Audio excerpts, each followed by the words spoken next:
For today's latest update, Kalingap Edu, eto pala ang hindi niya gusto sa ugali ni Viancy.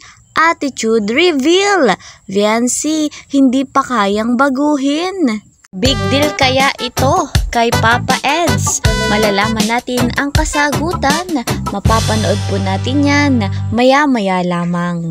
Isa munang mapagpalang araw at gabi sa inyong lahat, saan mang sulok ng mundo. Mega love, shout out po sa lahat ng ka-member ko ng Karepa Kalingap, reactor partner, mga OFW, mga silent viewers. Mega love, shout out po sa inyong lahat. I highly recommended Kuya Val Santos Matubang at Kalingap Rob. Sa bago pa po sa kanilang channel, please po subscribe. Sama po ng kanilang may bahay, Ate Edna Vlogs at Jackie Tapia. Mabuti ang kanilang layunin sa mundong ito. Naway marami pa silang matulungan, kaya naman patuloy nating panoorin yung kanilang vlogs para mas marami pa pong malingap. Huwag niyo po akong kakalimutan, Kalingap Kel, patuloy po na naglalambing. Sa bago po sa aking munting channel, please po subscribe, like, and share my videos. And don't forget, click the notification bell para lagi po kayong updated sa aking mga videos. Eto na nga po mga Kalingap ang kasagutan sa ating topic. Kalingap Edu, eto pala ang hindi niya gusto sa ugali ni Viancy. Attitude reveal na nga po at Viancy hindi pa kayang baguhin. Alamin po natin ito. Syempre, credit to the owner of this video, Kalingap JJ. Nanligaw ka, reciprocate ba si Viancy? Like, bumabawi din siya, may effort din ba siyang binibigay sa'yo? Or wala? Hindi masyado eh. Hindi ko masyado maramdaman na yan ang ayaw ko sa kanya eh. Uy! Nagtampo guys!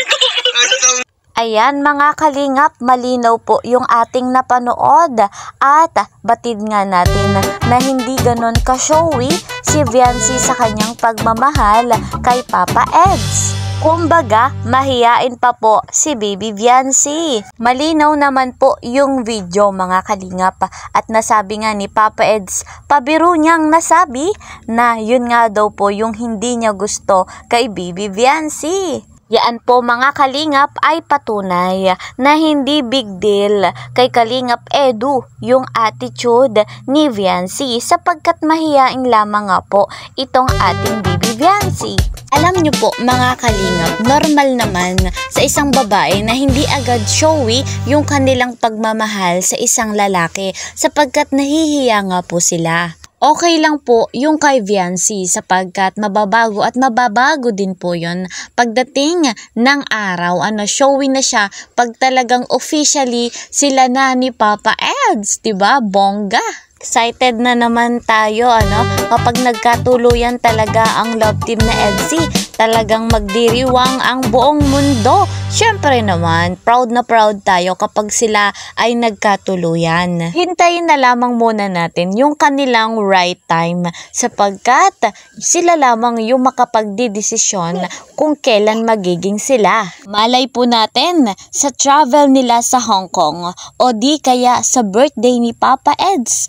O baka naman sa debut ni Baby Viancy, sagutin na. Wow! Ayan mga Kalingap, malinaw na po yung attitude reveal ni Baby Viancy ay yung hindi nga po showy kay Papa Ed sa kanyang pagmamahal. Mahiyain po kasi siya. Ayan, at hindi naman po ito big deal nga po kay Papa Eds. Ayan guys, hanggang dito na lamang po muna ang ating update patungkol sa love team na Edsy. See you po sa next video. Bye-bye!